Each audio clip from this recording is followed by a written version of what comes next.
Hermano, Dios me les bendiga a todos en esta mañana. Gloria a Dios. 5 de abril de 2020. Este es el día que ha hecho el Señor. Nos regocijaremos y nos alegraremos en Él. Les saluda su hermano Tito y espero que la palabra del Señor que vamos a considerar en esta mañana les sea de bendición a todos. Bendito sea el Señor. El Señor es tan bueno con nosotros, hermano. Aquí estamos todavía de manera remota, pero el Señor nos ha bendecido y estamos pudiendo comunicarnos los jueves y los viernes a través de Zoom, y allí nos podemos ver todos. Y ha sido bendecido, mi hermano querido, el podernos ver todos cara a cara. Claro, no nos podemos abrazar todavía, pero eso vendrá, hermano. En el nombre de Jesús vamos a pasar este tiempo y así mismo todo esto pasará y podemos contar eventualmente de las cosas grandes que ha hecho y seguirá haciendo el Señor con nosotros. Hermanos, en esta mañana vamos a continuar con la serie de exhortaciones en el tema general, preguntas que se hacen. Preguntas que se hacen. Y el tema específico de hoy, ¿qué es lo que va a pasar? Muchos estarán preguntándose hoy, ¿qué es lo que va a pasar? Algunos preguntan desde el punto de vista, vamos a decir así, más cercano. Usted sabe cuando si usted tiene una cámara, a veces usted puede ponerla bien amplia para que usted vea todo el panorama. O puede venir y hacer, como dicen, zoom y ve solamente un punto específico. Hay muchas personas que se enfocan en un punto específico de lo que está pasando. Por ejemplo, muchas personas hoy dirían, este asunto del coronavirus, ¿qué es lo que va a pasar?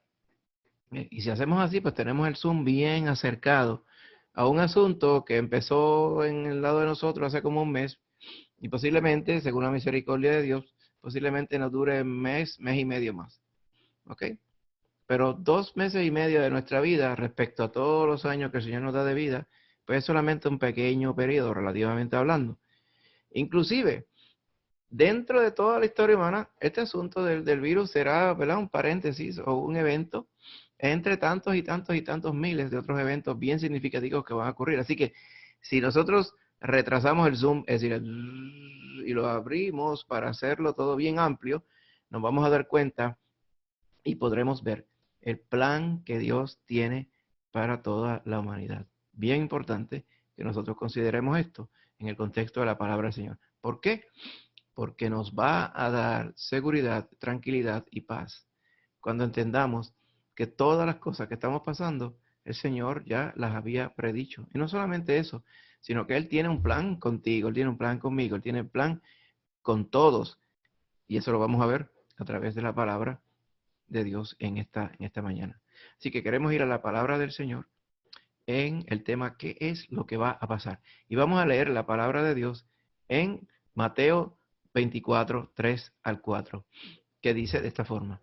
Y estando él sentado en el monte de los olivos, los discípulos se le acercaron aparte, diciendo, dinos, ¿cuándo serán estas cosas? ¿Y qué señal habrá de tu venida y del fin del siglo? Respondiendo Jesús les dijo, mirad que nadie os engañe. Señor, ahora bendice tu palabra. Hazla, Señor, florecer en nuestro corazón y que tu palabra, Señor, sea la que prevalezca como la verdad en todo lugar y que tu santo nombre sea engrandecido y predicado, Señor, en todo lugar, hoy, en este día y todos los días, Señor. Ayúdanos también cuando entendamos tu palabra por medio de tu Espíritu Santo a ponerla por obra en nuestras vidas. Esto te lo pedimos en el nombre de Jesús. Amén. Así que, hermanos, en el nombre de Jesús vamos a ir por este ratito acerca del tema, qué es lo que va a pasar. Vamos a ir rápido por las porciones, pero vamos a cubrirlo concienzudamente, gloria a Dios. El asunto de las cosas que van a pasar, el estudio de las cosas que van a pasar, se le conoce como escatología, de escatos. La palabra griega escatos tiene que ver el porvenir, o sea, lo que está en el futuro. Así que cuando oímos escatología, o sea, quiere decir que estamos pretendiendo estudiar aquellas cosas que están en el futuro. Claro, escatología desde el punto de vista de la palabra del Señor, que es la única que habla la verdad. Entonces, al Señor. Así que vamos a estar viendo estos específicamente eventos del fin, ¿ok?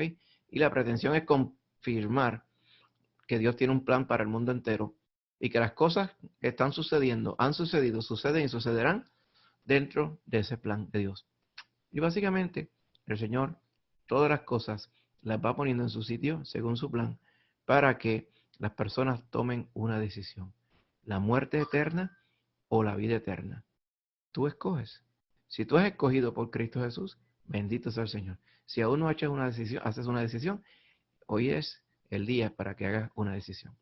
Vamos a ver lo que nos dice la palabra y vamos a estar en unos cuantos temas que tienen que ver con los eventos del fin. El tema de la muerte, la segunda venida de Cristo, la resurrección de la muerte, el juicio final, el infierno y los cielos nuevos y tierra nueva. Y al final vamos a contestar la pregunta, ¿qué es lo que va a pasar? En el contexto de lo que estamos viendo ahora respecto al virus. Así que vamos a la palabra del Señor, la muerte. ¿Qué es la muerte? La muerte física es universal. El virus es universal. La muerte es universal. La salvación que Cristo ofrece es universal también, es para todos. Romanos 5:12 dice, por tanto, como el pecado entró en el mundo por un hombre y por el pecado la muerte, así la muerte pasó a todos los hombres, por cuanto todos pecaron. Así que todos estamos contaminados por el pecado y a todos nos va a llegar la muerte. Claro, unos antes, otros después. Pero vamos a ver cómo el Señor interpreta la muerte y qué representa la muerte de sus hijos para el Señor. La muerte entonces es la pena, o sea, es la paga, es la, vamos a decir así, la consecuencia de los pecados que no son perdonados. ¿Contra quién pecamos? Todo pecado se hace contra Dios. Amén. ¿Por qué? Porque Él ha dispuesto su voluntad. Cuando vamos en contra de lo que Dios dice, la Biblia le llama a eso pecado. ¿Ok? Entonces, ese pecado, nos dice la Biblia, que la recompensa del pecado es la muerte. La paga del pecado es la muerte, más la dádiva de Dios, o sea, el regalo de Dios es vida eterna en Cristo Jesús, Señor nuestro. Bendito sea el Señor. Así que el hecho de que seamos pecadores, como vimos arriba, dice que entonces la recompensa de ser pecadores es la muerte. ¿Okay? Proverbios 11:19 dice, como la justicia conduce a la vida, así el que sigue el mal lo hace para su muerte. Así que la recompensa, lo que deja el pecado, es la muerte. Bendito sea el Señor. Ahora bien, hay una parte importante, ¿ok? Hay personas que dicen, pues yo no me quiero morir todavía. O hay personas que dicen, pues yo me voy a morir cuando esté viejo, a los 80, 90 años. Inclusive hay algunos que dicen, pues yo me quisiera morir. Hay algunas personas que se quejan y dicen, ay, uno debería morirse joven. Eso lo he escuchado últimamente bastante frecuentemente. La realidad es que uno no dicta cuando uno termina de vivir, hermano. Ese tiempo de la muerte natural, la muerte física, ¿ok? Está más allá del control humano. Usted va a ver que en el estudio escatológico, el estudio del futuro, nosotros no podemos controlar, ¿verdad?, cuando vamos a morir. Salmo 90:10 dice, los días de nuestra edad son 70 años. Está hablando en promedio, ¿verdad? Y si en los más robustos son 80 años, con todo su fortaleza es molestia y trabajo, porque pronto pasan y volamos, como quien dice, algunos duran 80. Esto es en contexto bíblico, o sea, en contexto del tiempo de la Biblia, en la antigüedad, una persona que duraba 70 años era un éxito. Una persona que duraba 80 en el contexto, ¿verdad?, especialmente después del diluvio, era un campeón. Y está diciendo, mira, 70, 80, 90, 60, 50, todas esas cosas pasan y seguida volamos. Palabra del Señor en Santiago 4:14 dice, cuando no sabéis lo que será mañana. O sea, nosotros no deberíamos estar diciendo, vamos a hacer esto, vamos a hacer lo otro, es el contexto de Santiago 4, sino diciendo, nosotros no sabemos lo que va a pasar mañana. Dice, porque ¿qué es vuestra vida? Ciertamente es neblina que se aparece por un poco de tiempo y luego se desvanece. Así que no tenemos control sobre cuándo vamos a morir. Ahora, la muerte para el creyente, para el cristiano, no debe ser objeto de temor. No es objeto de temor. ¿Por qué? Porque nosotros vamos para un lugar de mayor bendición cuando muramos. Sí hay que reconocer, hermanos. Eso no quiere decir que porque yo vaya a estar en un lugar de bendición, que yo me quiero morir hoy. Amén.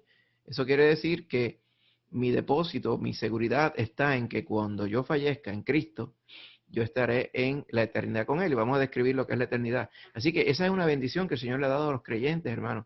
En nosotros no tener esa preocupación por qué nos va a pasar después de la muerte. Porque la palabra del Señor nos explica qué le va a pasar al creyente después de la muerte. Así que el que está en Cristo no tiene miedo de la muerte. Por ese lado tampoco se quiere morir, porque de las bendiciones que goza en esta vida, quisiera seguir gozando, amén. Quisiera tener, siguiendo la responsabilidad de otros, bendito sea el Señor. Eso se entiende, pero la realidad es que el creyente no le tiene miedo a morir. Proverbios 14:32 dice, por su maldad será lanzado el impío, mas el justo en su muerte tiene esperanza. Y recuerde que el contexto de la palabra esperanza en la Biblia es aquello que no se ha recibido, pero estamos seguros se recibirá.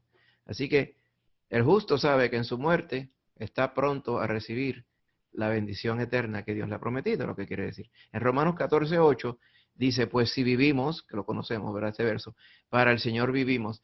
Y si morimos, para el Señor morimos. Así pues, sea que vivamos o que muramos, del Señor somos. Y Filipenses 1:21 dice, porque para mí el vivir es Cristo y el morir es ganancia. ¿Por qué?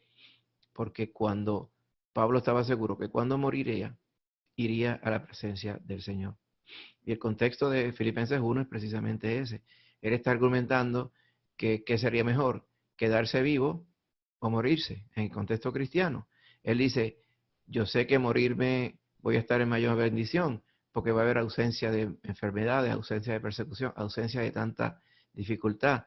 Pero por el otro lado, yo quisiera quedarme con ustedes aquí en esta vida, porque así les puedo ver, les puedo amar, les puedo enseñar la palabra y puedo seguir predicando el Evangelio. Así que esa debe ser la actitud del creyente. ¿Okay?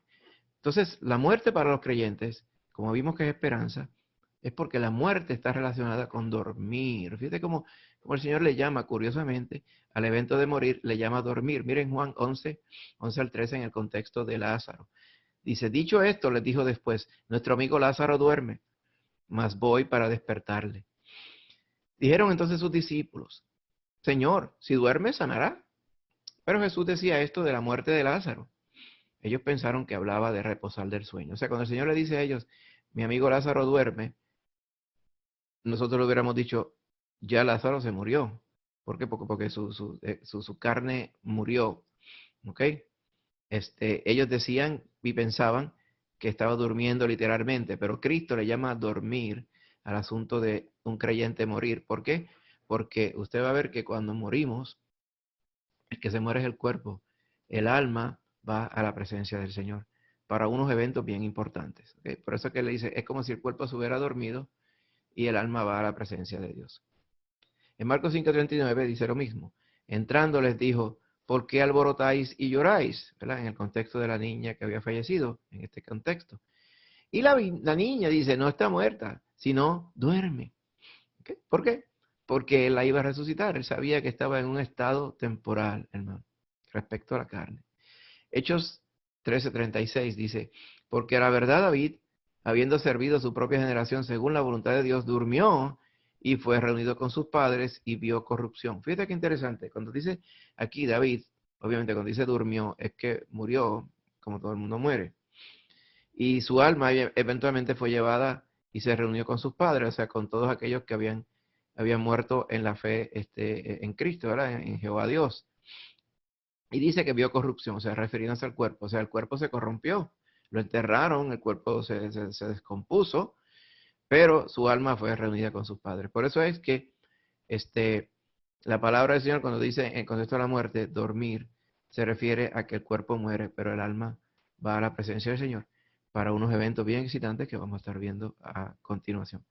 Ahora bien, en el contexto de cuando Cristo venga, los creyentes que todavía estén vivos no van a experimentar la muerte. ¿Okay? Y esto lo sabemos, como dice 1 Tesalonicenses 4:15, dice, por lo cual os decimos esto en palabra del Señor, que nosotros que vivimos, que habremos quedado hasta la venida del Señor, no precederemos a los que durmieron. O sea, fíjate aquí, habla de los que durmieron. O sea, los que estamos vivos, los que estaremos vivos, ¿verdad? Cuando venga el Señor a arrastrar su iglesia, dice, no vamos a ir primero que los que ya durmieron en el sentido de haber muerto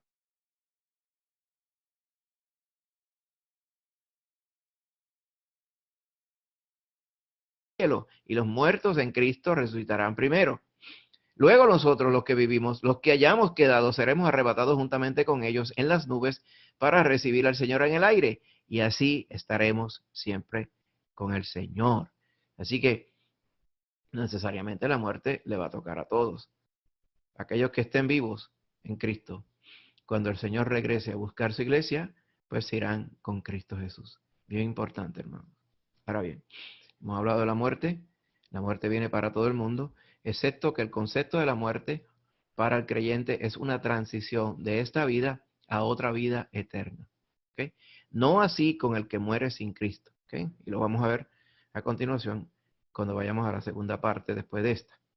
Ahora, hablamos de la segunda venida de Cristo. Recuerde que cuando decimos la segunda venida del Señor Jesucristo, nos referimos a un grupo de eventos, lo que la Biblia llama el día del Señor o el día de Jesucristo. Amén. O la venida de Cristo en general.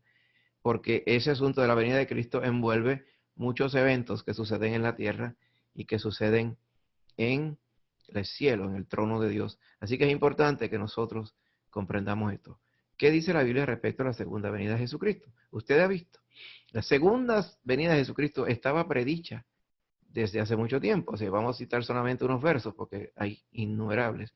Mateo 26:64, el mismo Señor Jesús, cuando estaba siendo interrogado por las autoridades impías, dijo, tú lo has dicho, le dijo Jesús.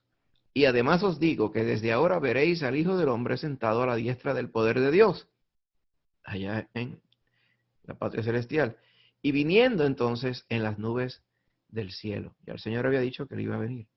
Marcos 14:62 dice, yo soy, y veréis al Hijo del Hombre sentado a la diestra del poder de Dios, viniendo en las nubes del cielo. En Hechos 1:11, justo cuando había ascendido al cielo, les dice, a través de unos ángeles, a todos los varones que estaban reunidos allí, les dice, varones galileos, ¿por qué estáis mirando al cielo? Este mismo Jesús, que ha sido tomado de vosotros al cielo, así vendrá como le habéis visto ir al cielo.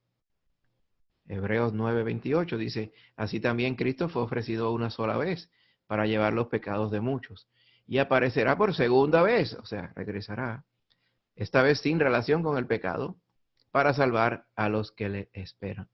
La venida de Jesucristo es un hecho. El único detalle adicional respecto a la venida de Cristo que debemos decir por ahora es que no sabemos cuándo es.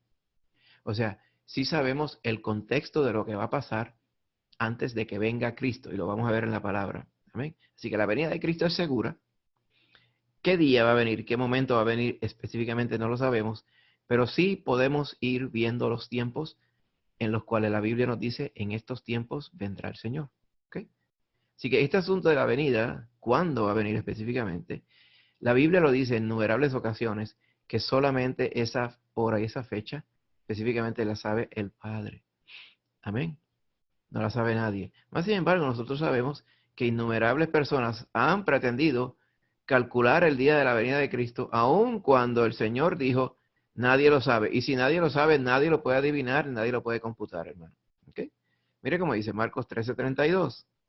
Pero de aquel día y de la hora nadie sabe, ni aun los ángeles que están en el cielo, ni el Hijo, sino el Padre.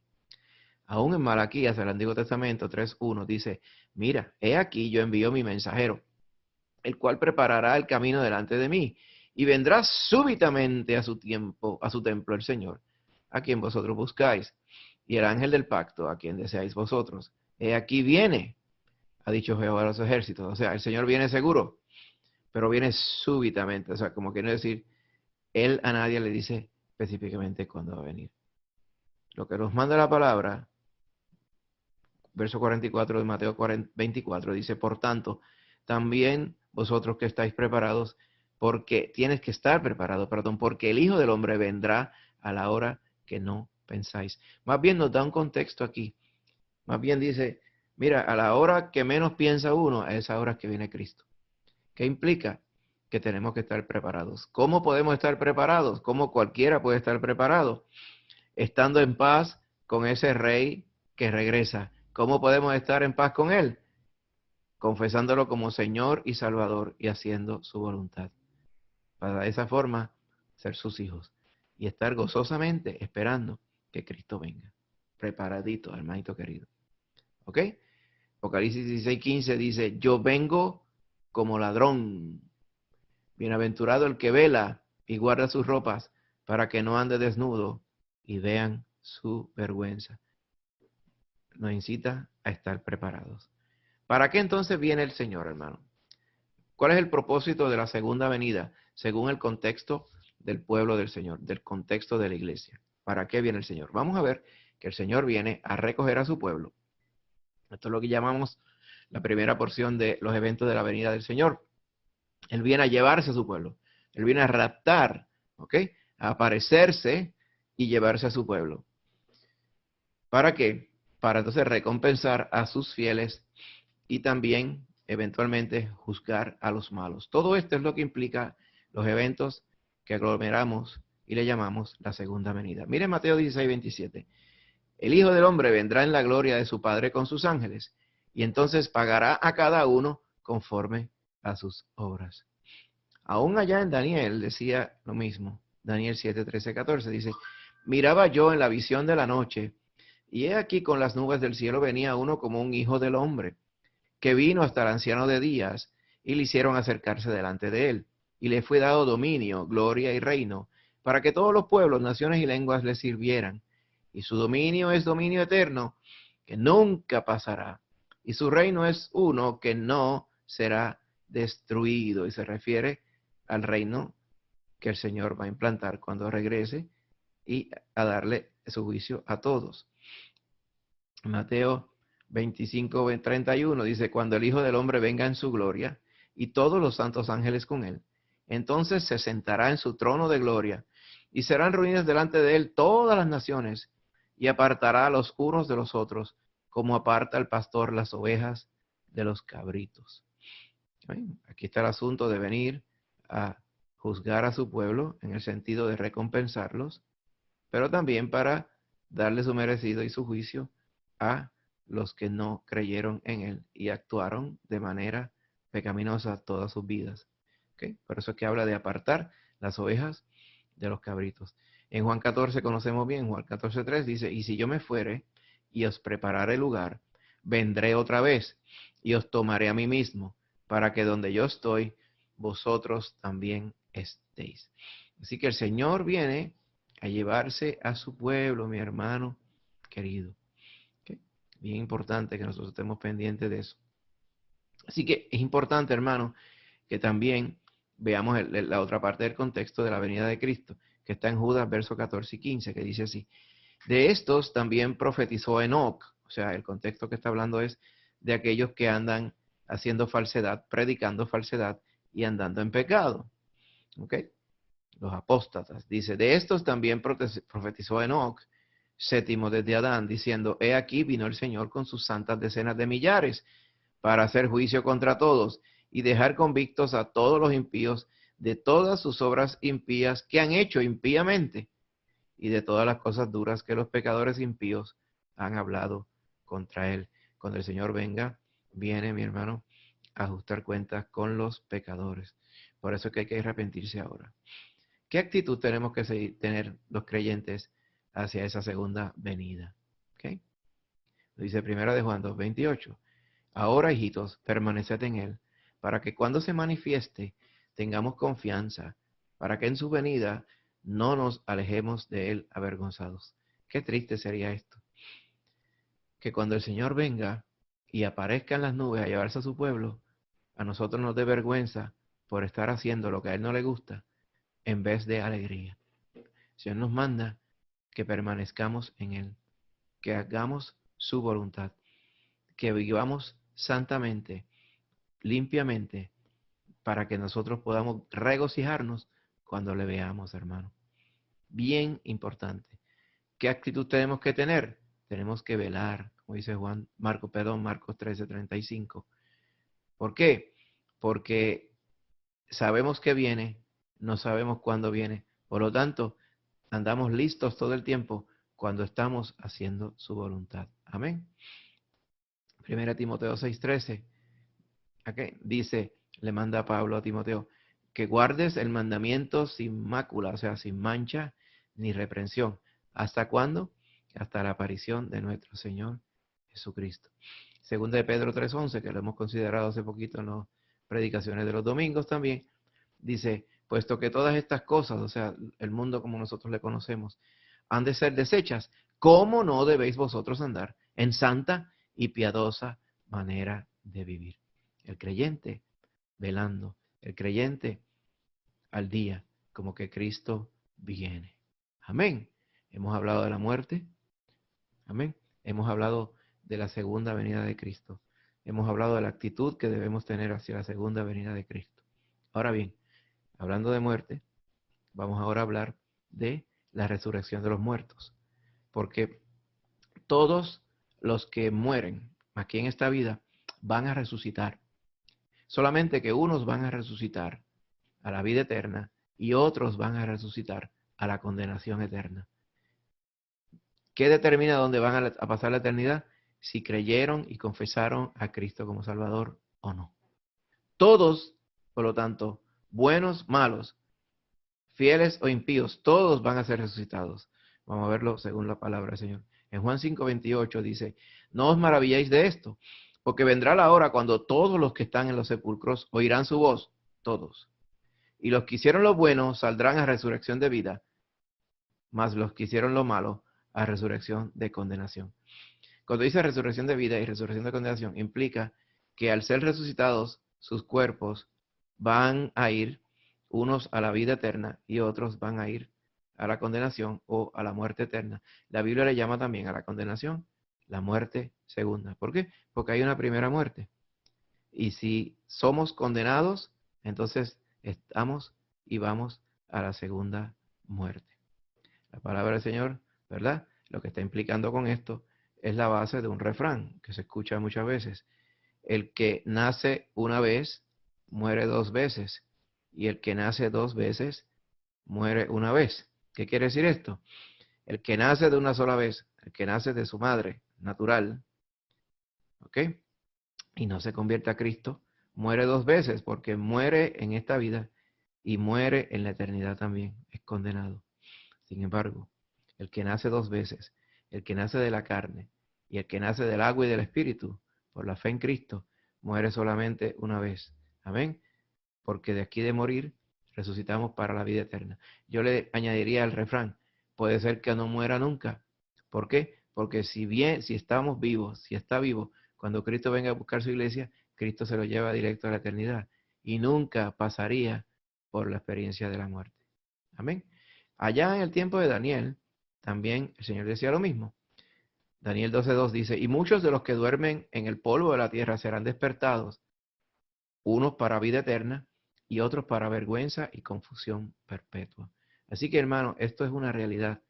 Todos moriremos y todos seremos resucitados, unos para condenación y otros para vida eterna. Ahora bien, ¿hacia qué van a resucitar entonces los que están muertos en Cristo Jesús? O sea, los creyentes en Cristo. Claro, este es el fundamento de la fe en Cristo, que muriendo en Cristo, amén, vamos a ir a morar eternamente con Él. Juan 6:40 dice así, y esta es la voluntad del que me ha enviado, que todo aquel que ve al Hijo y cree en Él tenga vida eterna, y yo le resucitaré en el día postrero, o sea, en el día final, refiriéndose al evento cuando el Señor viene a buscar su iglesia. Los que estén vivos irán transformados y los que estén muertos resucitarán e irán primero. Juan 11:25 dice, Jesús les dijo, yo soy la resurrección y la vida. El que cree en mí, aunque esté muerto, vivirá. Qué bueno el Señor, hermano. Amén. Una precuela o un adelanto del resucitar de los fieles en Cristo es la resurrección de Lázaro. Así mismo como Lázaro resucitó, así vendrá el Señor cuando vengan las nubes por su iglesia. Aquellos que han muerto en Cristo, el Señor dirá, ven, y se levantarán todos de las tumbas, serán transformados sus cuerpos y van a vivir, hermano. ¿Para qué? Para bendición eterna. En 2 Corintios 4:14 habla que también el Señor nos va a resucitar con Jesús y nos presentará juntamente con vosotros. Amén. Esa es la bendición. Ahora, hermano, mire qué parte más triste. Cuando los no creyentes resuciten, ¿para qué van a resucitar? Mire lo que nos dice la palabra. Juan 5:29, que lo vimos, dice, y los que hicieron lo bueno saldrán a resurrección de vida, más los que hicieron lo malo a resurrección de condenación. Así que aquí no depende, hermano, de que el Señor al final tire toalla, ni que el Señor haga ajustes, ni que el Señor ajuste curva, ni de estas cosas. No, no. El Señor es bien justo, hermano. Los que vivieron en pecado y nunca le pidieron perdón al Señor y nunca le sirvieron, nunca creyeron en Él, van a resucitar también a condenación. ¿Ok? Por eso es que hace falta que usted crea en Cristo Jesús. Amén. Mateo 25:46 habla en el contexto de los que murieron en sus pecados, que nunca fueron perdonados por Cristo porque nunca le sirvieron y nunca se lo pidieron. Dice, estos irán al castigo eterno y los justos a la vida eterna. Amén. Es terrible, pero no tiene que ser así.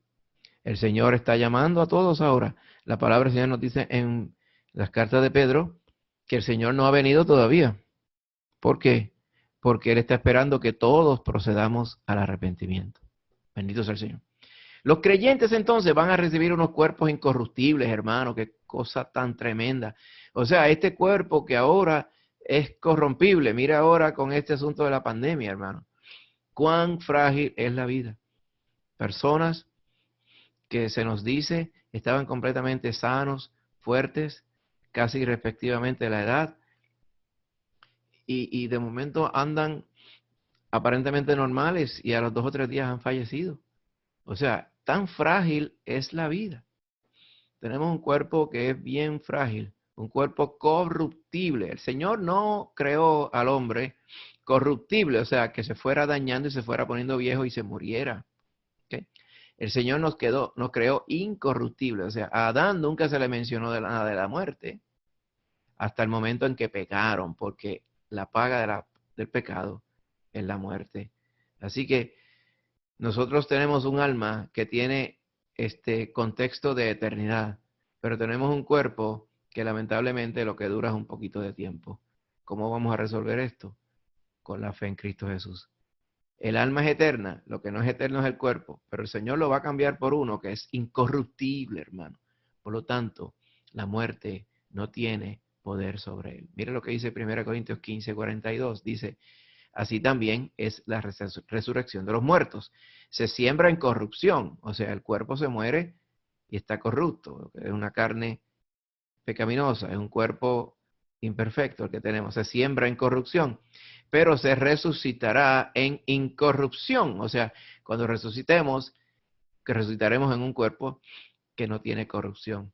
Se siembra en deshonra, o sea, porque cuando nos morimos, pues nos morimos por alguna enfermedad o de viejo, como dicen la gente, pero nos morimos y nadie puede ver algo, ¿verdad?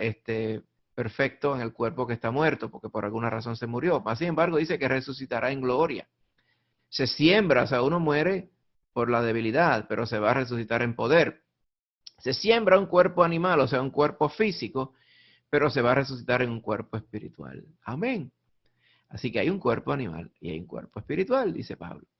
Amén. Nuestro cuerpo resucitado será un cuerpo espiritual. Bendito sea el Señor. Qué cosa tan tremenda, hermano. ¿Cómo será eso? De momento, usted, por ejemplo, estará en ese cuerpo incorruptible y dirá, ay, no me acostumbro, no me acostumbro. ¿Por qué? Porque no tengo dolor de artritis. Ay, no me acostumbro porque no siento ni calor ni frío.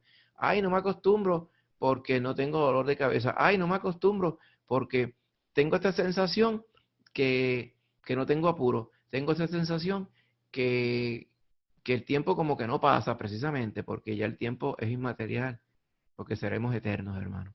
Qué bueno el Señor, amén. Así que hemos visto de los eventos del fin, amén, de las cosas que van a pasar. ¿Qué es lo que va a pasar? La muerte es segura. No estamos hablando que vamos a morir con el virus, hermano, no estamos diciendo eso. El contexto de lo que explicamos es que todos estos eventos naturales que suceden, el Señor tiene un propósito con ellos. ¿Okay? El Señor lo que quiere es que todos procedan al arrepentimiento. Amén. Y el Señor lo que quiere es que veamos que hay una fragilidad de la vida y que entendamos que el contexto bien amplio del Señor es que morimos porque somos pecadores. Pero el Señor quiere que mueran en Cristo, que no mueran en pecado. ¿Por qué? Porque en su segunda venida, Él va a venir a buscar su iglesia, amén, para llevarla a la eternidad. Pero también viene a juzgar a aquellos que nunca creyeron en Él, o sea, aquellos que murieron en sus pecados. Y ese es el contexto que nos lleva a este otro paso de la eternidad, el paso que llamamos el juicio final.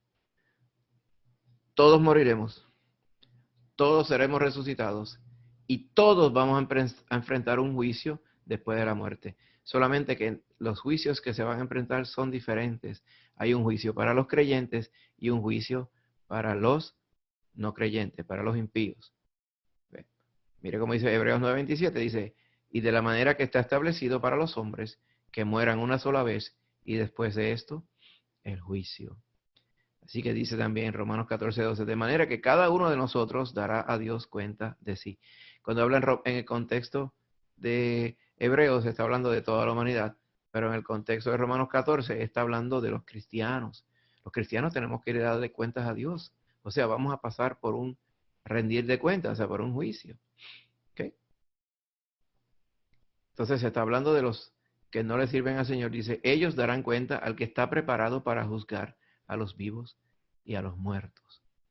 Y el gran contexto está en Apocalipsis 20, 11 al 12. Dice, y vi un gran trono blanco y al que estaba sentado en él, de delante del cual huyeron la tierra y el cielo, y ningún lugar se encontró para ellos.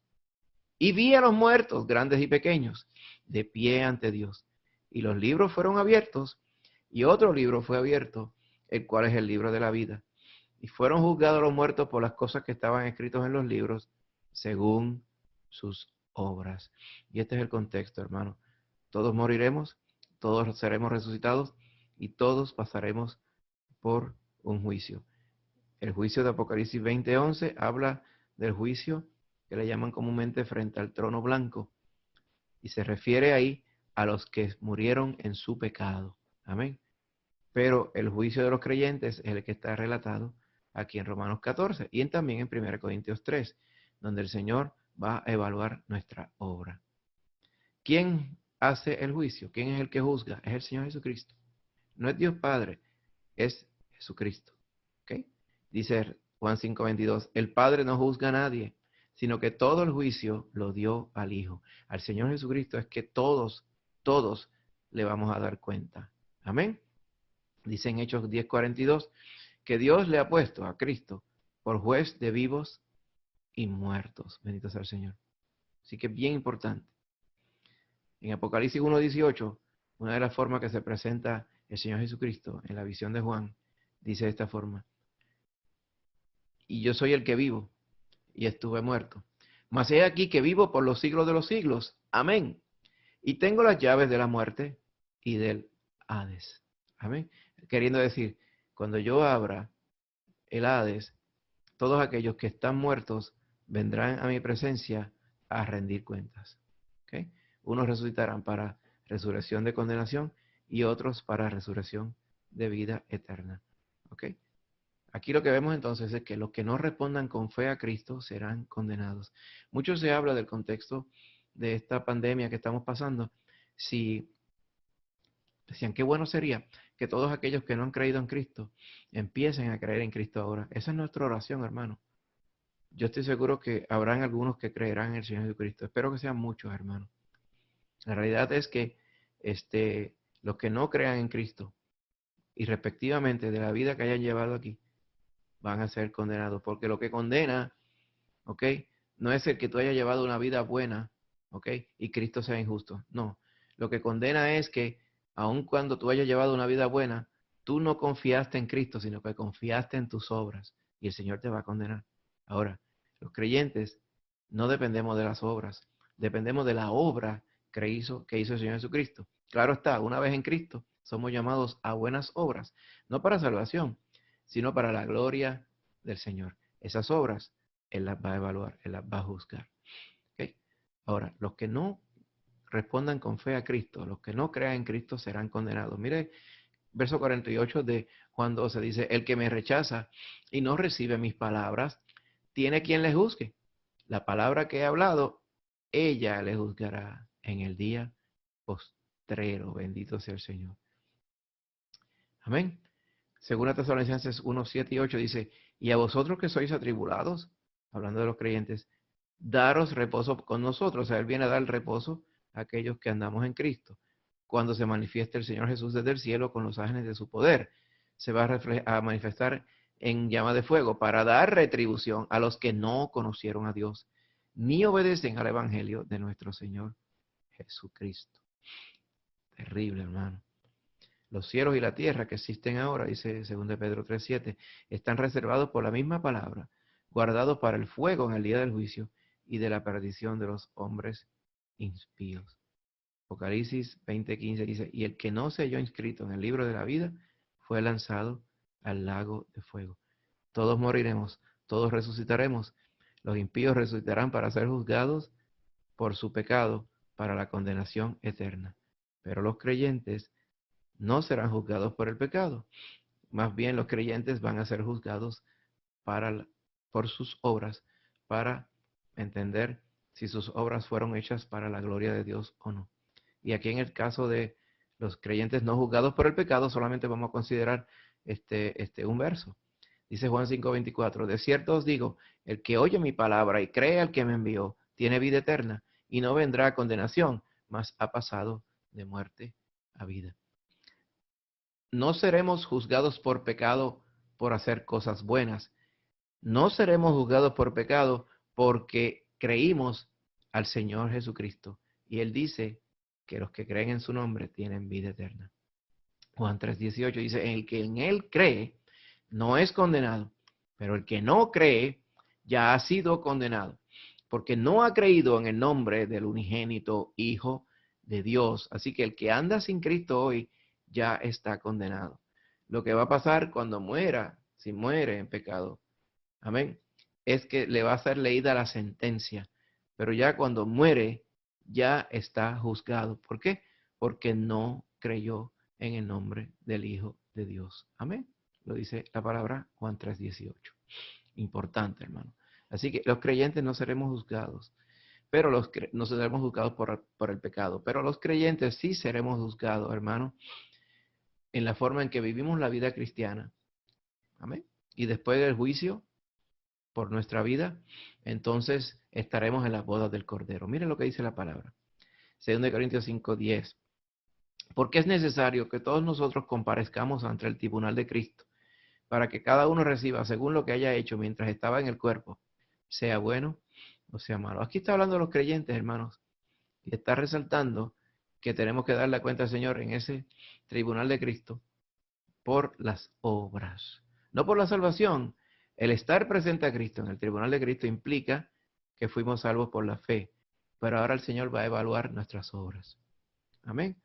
Por eso nos dice aquí, en 1 Corintios 4:5, respecto a la obra que haga un hermano y respecto a la obra que haga otro hermano. Dice, así que no juzguéis nada antes de tiempo, hasta que venga el Señor, el cual aclarará también lo oculto de las tinieblas y manifestará las intenciones de los corazones.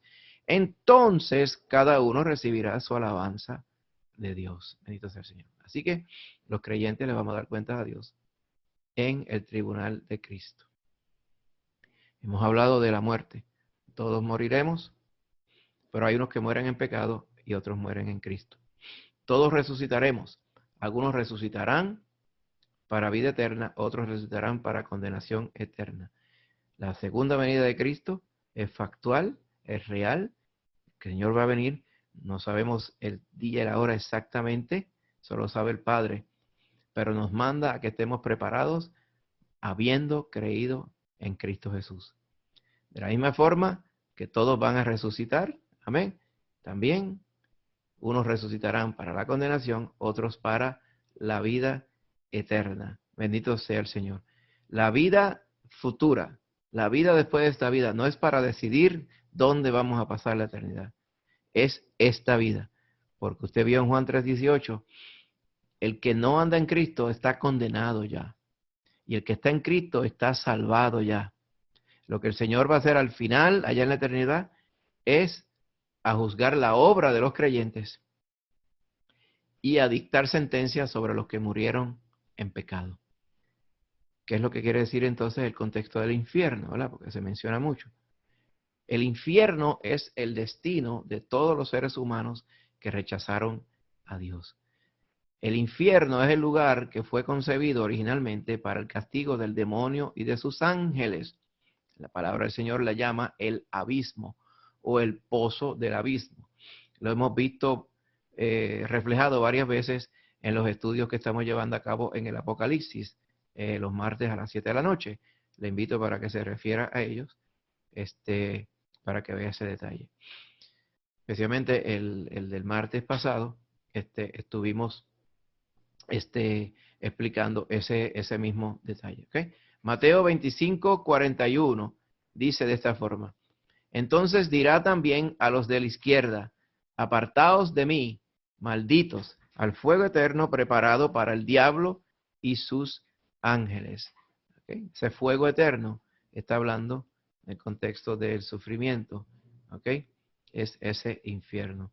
Entonces dice Mateo 13, 41, 42, dice, enviará el Hijo del Hombre a sus ángeles y recorrerán de su reino a todos los que sirven de tropiezo y a los que hacen iniquidad, y los echarán en el horno de fuego. Allí será el lloro y el crujir de dientes. Así que el infierno, hermano, no es un lugar de diversión, como algunos cínicos quieren dar a entender. El infierno es un lugar de castigo. ¿Okay? Es un lugar de castigo. Fíjese que allá en ese lugar, dice en Judas verso 6, los ángeles que no guardaron su dignidad, sino que abandonaron su propia morada, o sea, aquellos ángeles que abandonaron el cielo junto con el diablo, que son los demonios, dice, a esos los ha guardado bajo oscuridad, porque hay una porción de estos demonios que están atados allá en el pozo del abismo. Estos son los que van a ser soltados, como vimos allá en el capítulo 8 de Apocalipsis. Se liberarán de esas prisiones eternas, ¿ok? Para atormentar a los hombres durante la gran tribulación. Pero están allí reservados ¿para qué? Para el juicio del gran día. En ese mismo lugar es que van a ir a parar aquellos que mueren sin Cristo. Más terrible, esos que están en el infierno, los que vayan a ir a parar al infierno, serán final, contundentemente e irrevocablemente separados de Dios. ¿Ok? Lo que quiere decir que la estadía en el infierno es eterna. Dice 2 Tesalonicenses 1:9, dice, los cuales sufrirán pena de eterna perdición, excluidos de la presencia del Señor y de la gloria de su poder. Mateo 25:46 dice, e irán estos al castigo eterno y los justos a la vida eterna. Esta vida es la que dura poco. Cuando todos muramos, resucitaremos, unos para la vida eterna y otros para el castigo eterno. Lo que hay después de esta vida es eternidad. Hay una versión que es castigo y hay una versión que es vida. ¿Quién escoge? Tú mismo. Tú decides a dónde vas a pasar la eternidad. ¿Okay? Pero tienes que escoger ahora. Y tienes que escoger en Cristo Jesús para que puedas ir a la eternidad. Así que ese infierno, hermano, no vamos a detenernos mucho aquí, pero es un lugar terrible, tristísimo. Dice la Biblia en Apocalipsis 20:15 que es un lago de fuego. Dice que va a haber allí tinieblas, que dice que será allí un lugar para llorar y para crujir los dientes. Amén. Será un lugar de perdición.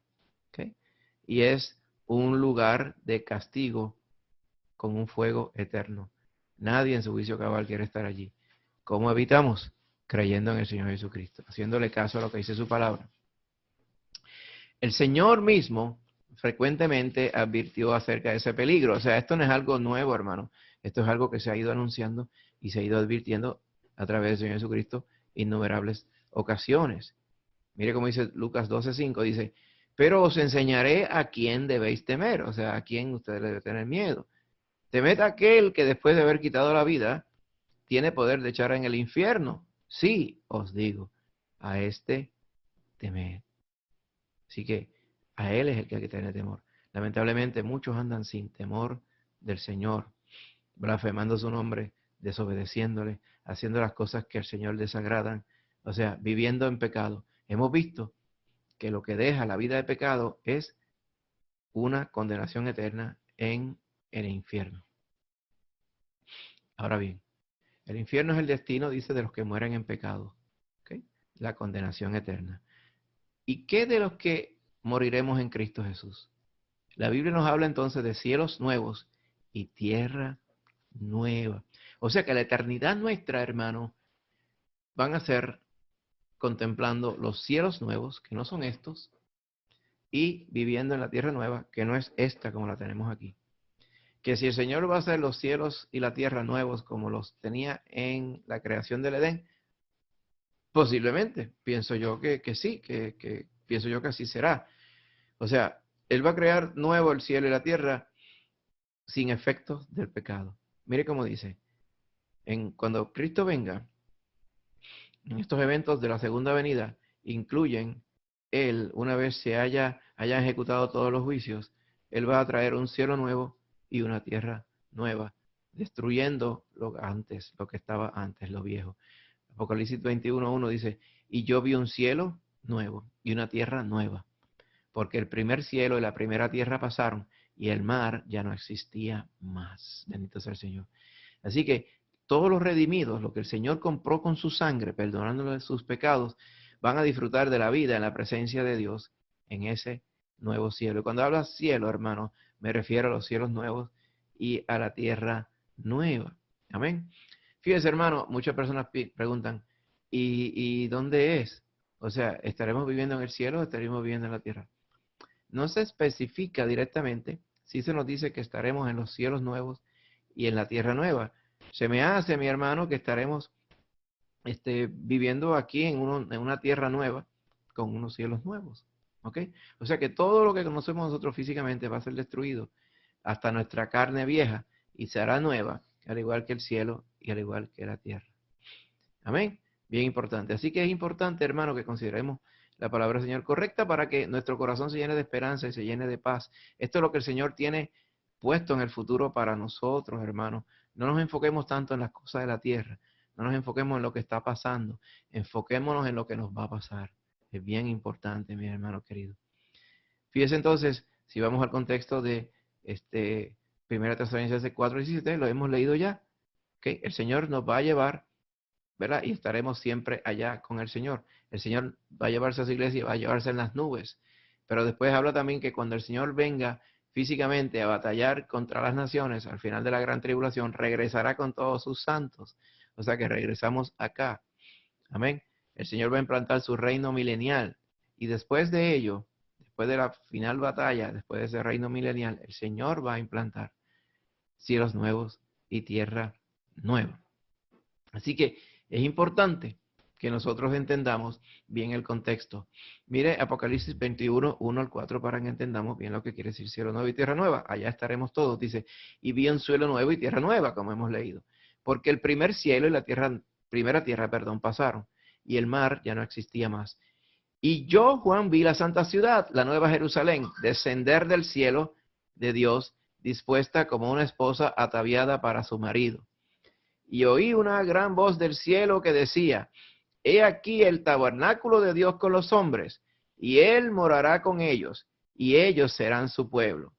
Y Dios mismo estará con ellos como su Dios.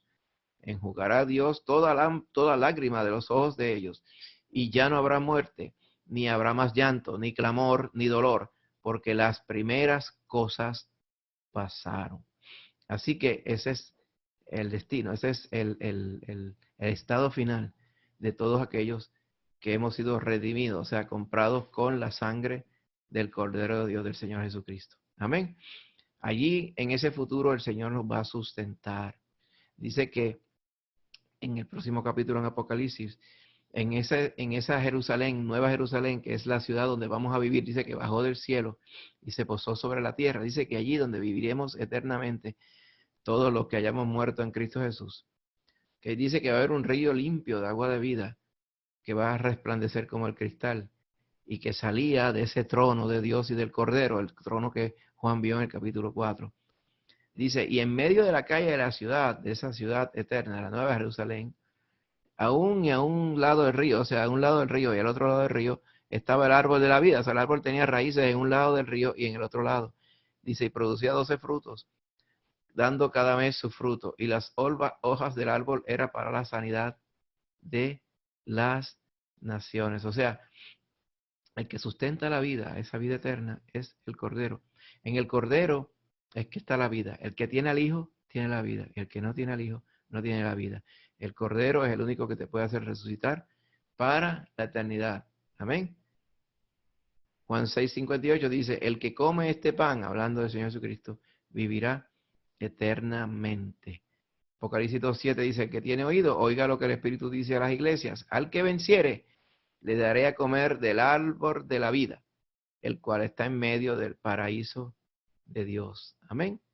Esa ciudad, dice, no tiene necesidad de sol ni de luna que brillen en ella, porque la gloria de Dios la ilumina y el Cordero es su lumbrera. O sea, allí no va a haber un sol ni una luna, porque la luz de Cristo va a alumbrar todo, hermano. Gloria sea el Señor. Así que estos cielos nuevos y tierra nueva, donde van a vivir los creyentes, van a reemplazar lo viejo. O sea, no es que lo viejo se va a quedar. Ahora mismo, cuando usted está en Cristo, usted tiene la vieja naturaleza, esta carne, pero tiene la nueva naturaleza, que es su alma salvada. Las dos habitan a la misma vez. Cuando usted muera, el cuerpo morirá. El alma va a la eternidad. El cuerpo después será resucitado para unirse con esa alma. Unos serán juzgados por sus pecados y otros se les dará entrada en la vida eterna por haber creído en Cristo Jesús.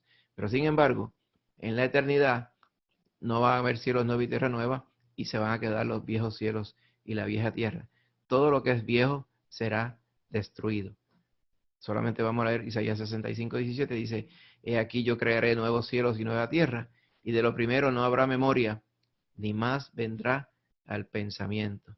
Así que en la eternidad es que iremos a estar los que hayamos creído en el Señor Jesucristo, mi hermano querido. Amén. Y estos serán permanentes. Dice, permaneceremos asimismo vuestra descendencia y vuestro nombre por la eternidad. Amén. En esa vida eterna, hermano, ¿qué podemos esperar? Dice, los efectos de la caída, o sea, los efectos en nuestra vida que tuvo el pecado y que tiene el pecado general de la humanidad, será quitado. Dice, ya no habrá más muerte, ni habrá más llanto, ni clamor, ni dolor, porque las primeras cosas pasaron. O sea, cuando el Señor destruya los cielos viejos y la tierra vieja, va a destruir también la muerte, el pecado y la consecuencia del pecado. Ya no habrá condenación, ni habrá sufrimiento. Amén. Dice, allí no habrá niño que muera de pocos días, ni viejo que sus días no cumpla, porque el niño morirá de 100 años y el pecador de 100 años será maldito, como quien dice. Cuando esto se refiere al milenio, hermano. En el milenio dice, el niño, un niño va a ser de 100 años. Dice, wow, qué cosa tan tremenda. Como que dice, van a pasar 100 años y el niño va a ser todavía niño. ¿Ok? Mas, sin embargo, el que tiene 100 años pecando será maldito, refiriéndose a que en esos tiempos el Señor Jesucristo va a regir, dice, las naciones con vara de hierro. Amén. Y más adelante, cuando vayamos en los próximos estudios en Apocalipsis, vamos a ir cuando lleguemos al capítulo 20, vamos a hablar del milenio en detalle, hermano. Así que más adelante daremos más contexto. Así que los efectos del pecado serán revertidos. Así que hemos visto, ¿qué hemos visto, hermano, hasta ahora? La muerte. Todo el mundo morirá. Todo el mundo resucitará. Unos resucitarán para salvación eterna, los que hayan muerto en Cristo. Otros resucitarán para condenación eterna, los que murieron sin Cristo, los que murieron en sus pecados. Amén. ¿Qué es la segunda venida de Cristo? Es el contexto de eventos donde Cristo viene tanto a llevarse su iglesia a la eternidad, para pasarla por el juicio de sus obras, amén, y las bodas del Cordero, pero también dice que al final de la tribulación y al final del milenio, amén, el resto de los muertos, okay, los que hayan muerto en pecado van a resucitar también, o sea que todos van a resucitar, pero en esa segunda resurrección, okay, van a ser resucitados para condenación.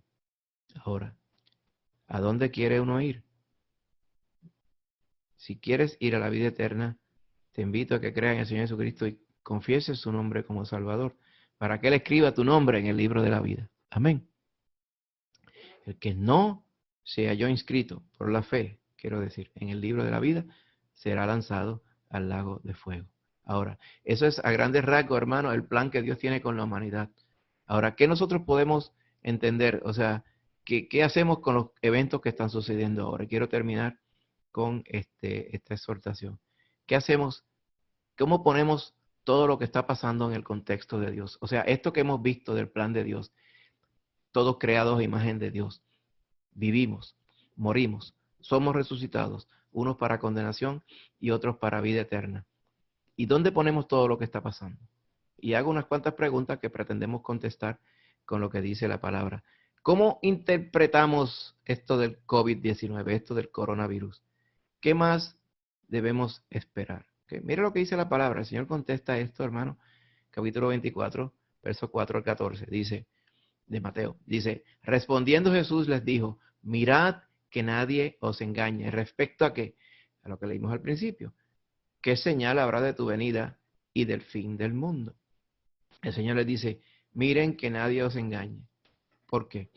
Respecto al futuro, respecto a mi venida. Dice, porque vendrán muchos en mi nombre diciendo, yo soy el Cristo, y a muchos engañarán. Y oiréis de guerras y rumores de guerras.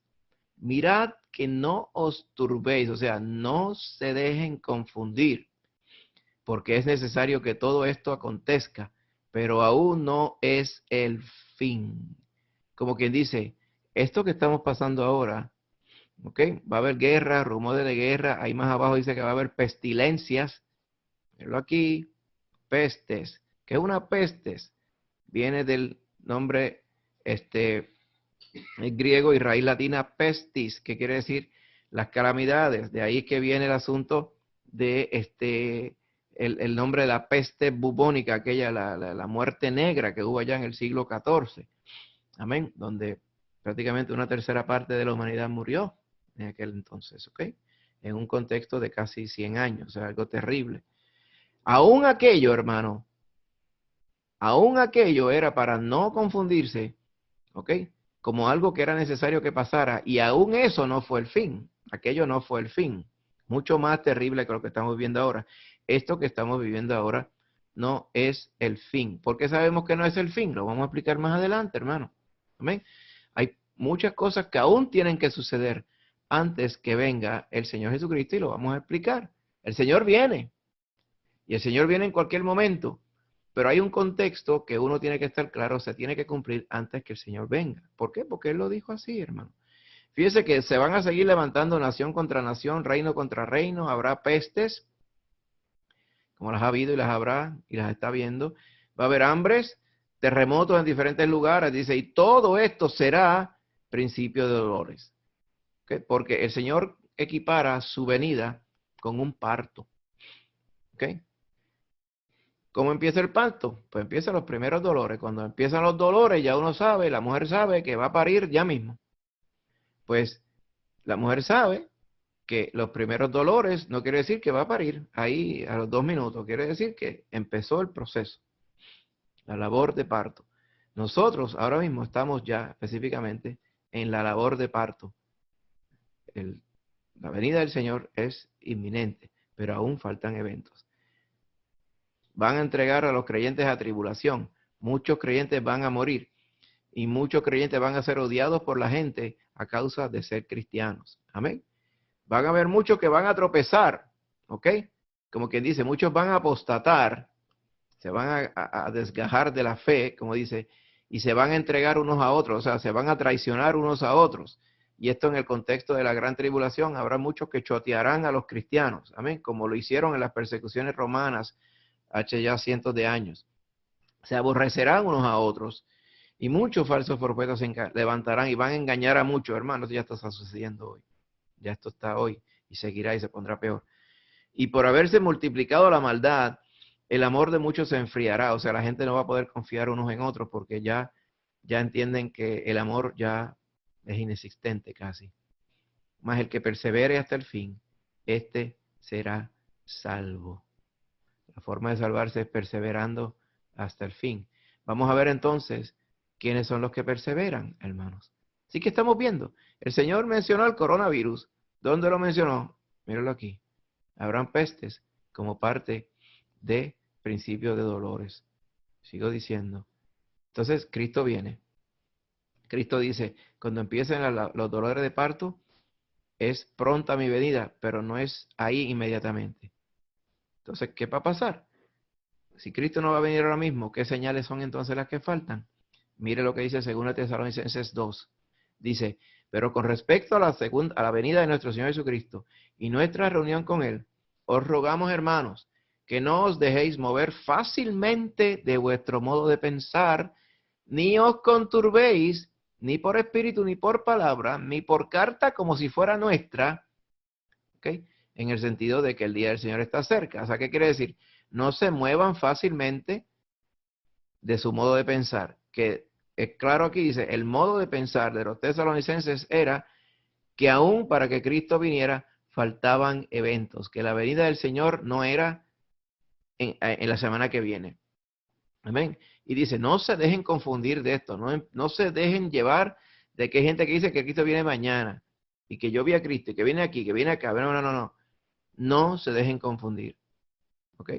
Nadie os engaña de ninguna manera. Dice, porque no vendrá el Señor Jesucristo sin que antes venga la apostasía y se manifieste el hombre de pecado, el hijo de perdición. Dos condiciones. Primero, apostasía. Quiere decir que aquellos que decían ser cristianos abandonan la fe. ¿Ok? Y se van al mundo. Y también lo que quiere decir apostasía es que andan diciendo que son de Cristo, pero con sus hechos lo niegan y con su doctrina, que es doctrina de demonios, confirman que no son de Cristo.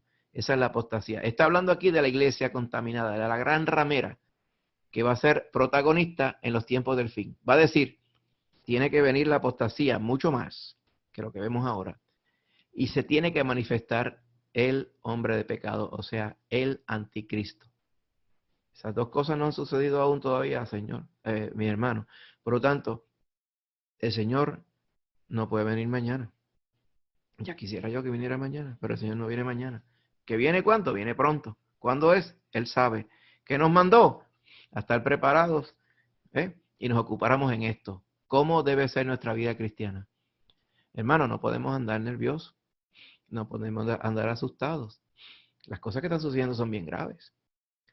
Según dicen las noticias y los científicos, esto se va a poner peor. Según dicen los científicos. La misericordia de Dios puede revertirlo todo, hermano. Puede ser que ocurra, como dicen los científicos, que de verdad se va a poner peor, que va a haber más incidencia de contagio y de muerte, hermano. Pero ¿qué vamos a hacer? ¿Nos vamos a desesperar? No. ¿Nos vamos a tirar en una cama a dormir tres días corridos a ver si es verdad que el tiempo pasa pronto? No, hermano.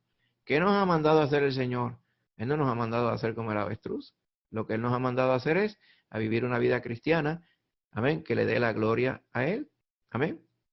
Mire, dice arriba que el que persevere hasta el fin, ese va a ser salvo. ¿Qué? ¿Quiénes son los que perseveran hasta el fin? Míralo aquí, lo que dice en Hebreos 10:34. Dice, porque de los presos también os compadecisteis, y el despojo de vuestros bienes sufristeis con gozo, sabiendo que tenéis en vosotros una mejor y perdurable herencia en los cielos. No perdáis pues vuestra confianza, que tiene grande galardón, porque os es necesaria la paciencia, para que habiendo hecho la voluntad de Dios, obtengáis la promesa. Porque aún un poquito, y el que ha de venir vendrá, y no tardará. Mas el justo vivirá por fe. Y si retrocediere, no agradará mi alma. Pero nosotros no somos de los que retroceden para perdición, sino de los que tienen fe para preservación del alma.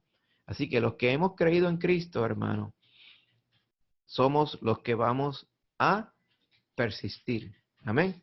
Somos los que vamos a prevalecer, son los que vamos a persistir, porque el que hace que persistamos es el poder de Dios. El que hace que prevalezcamos es el poder de Dios por su misericordia. ¿Qué nos manda entonces? Aquellos que vamos a prevalecer, amén. Aquellos que vamos a perseverar hasta el fin. ¿Qué nos manda a hacer? ¿Qué nos manda la palabra? Que no perdamos nuestra confianza. ¿Por qué? Porque tenemos un gran galardón en la eternidad. Tenemos que tener paciencia, o sea, soportar todos estos días, hermano. ¿Ok? Porque hemos hecho la voluntad de Dios y vamos a seguir haciendo la voluntad de Dios. Y mire, no se desespere. Esperaremos un poquito y el Señor va a venir y Él no va a tardar. ¿Qué vamos a hacer? Vivir como viven los justos, vivir por la fe. Amén. Cualquier otra cosa no agrada al Señor. Y la palabra dice que los que somos de Cristo somos los que no retrocedemos para perdición, sino que tenemos fe, la que Él nos dio, para la preservación del alma. Bendito sea el Señor. ¿Qué podemos entonces esperar en nuestra vida cristiana? ¿Qué otra cosa podemos esperar? Mire, no todo es fácil en la vida cristiana. Mire este ejemplo que vemos de Pablo y con esto vamos a resumir. Él le escribe a Timoteo en su última carta, ya al final de la carta le dice, Timoteo, procura venir pronto a verme. Estaba en Roma, preso, porque Demas me ha desamparado. Pablo experimentó que hermanos le abandonaron. Demas amó el mundo y se fue a Tesalónica. Crescente se fue a Galacia y Tito a Dalmacia. O sea, Crescente y Tito no estaban apartados, ellos se fueron a hacer ministerio y tuvieron que dejar a Pablo solo. Solo Lucas está conmigo.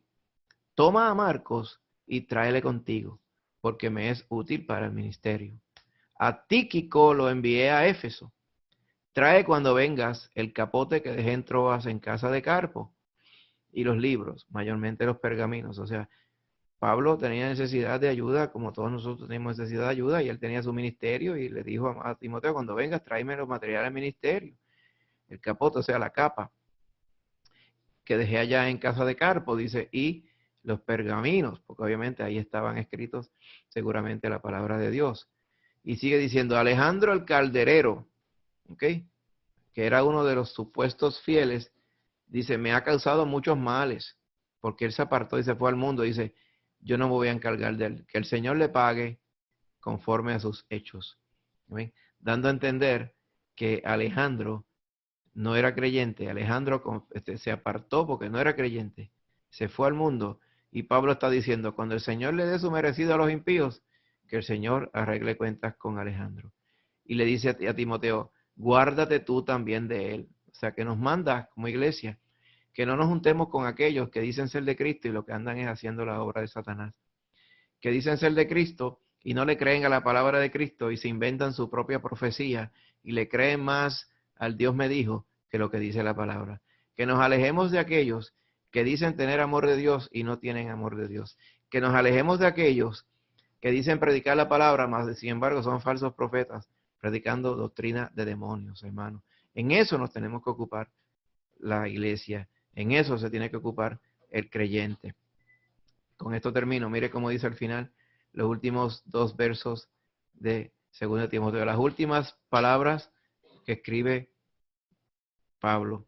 Dice, toda esta dificultad, dice, mas sin embargo el Señor estuvo a mi lado y me dio fuerzas para que por mí fuese cumplida la predicación y que todos los gentiles oyesen. Así fui librado de la boca del león. El Señor me librará de toda obra mala y me preservará para su reino celestial. A Él sea la gloria por los siglos de los siglos. Amén. Así que tenemos que vivir, mis hermanos. No se desespere, no se angustie, no pierda la paciencia. Amén. Encomiende su vida al Señor todos los días y la de su familia. No se quede pegado a las noticias, hermano. Las noticias no le están predicando la palabra. Usted hágale caso a la palabra del Señor Jesucristo. Amén. Péguese al Señor Jesucristo, péguese a su palabra, hermano. Claro, yo también miro las noticias, pero ¿qué yo hago? Miro un chispito y ya las dejo de mirar. Mire, aquí a la izquierda tengo un gráfico en internet que dice el total de contagiados en el mundo, los muertos y los que se han recobrado. Pero yo no estoy todo el tiempo pendiente de esto, hermano. Lo miré una vez y al otro día lo miro otra vez. Simplemente para informarme. Nada más, hermano. Yo no me dejo llevar por las noticias del mundo. Yo, el único asunto que hago y uso que hago de las noticias del mundo es para confirmar esto que dice aquí. Cuando yo veo en el periódico que hay pestes, pues digo, duh, como dice, ¿verdad? Alguno, y perdone, ¿verdad? No se ofenda con esto. Duh, ya el Señor lo dijo. Nadie me tiene que decir a mí, el Señor me dice que va a enviar pestes y me lo dijo a mí. No, el Señor se lo dijo a todo el mundo. Míralo aquí, habrá pestes y hambres. Todavía no ha venido el hambre a Puerto Rico. Quizá en un momento dado venga hambre también, hermano. Bendito sea el Señor. Aquí no ha habido guerra, pero en un momento dice que se va a levantar nación contra nación. O sea, nosotros no hemos pasado nada, hermano. Estos son principios de dolores que debemos hacer como la iglesia. Actuar como que somos los que perseveramos. Actuar como que somos los que estamos puestos para vida eterna, hermano. Fortalezcámonos en el Señor, dice, y en el poder de su fuerza. Mantengamos nuestra fe en el Señor, encomendemos nuestra vida al Señor, nuestra familia, hagamos caso, hagamos uso de la cordura, ¿ok? Quedémonos en casa, excepto para lo absolutamente necesario, amén, y confiemos y sigamos intercediendo y sigamos dando buen fruto para el Señor. Que Dios me les bendiga, hermanos, les amamos en nombre del Señor Jesucristo y recuerde, les vemos de nuevo este martes en los estudios bíblicos. Que Dios me les bendiga a todos, hermanos, y les amamos. En la tierra.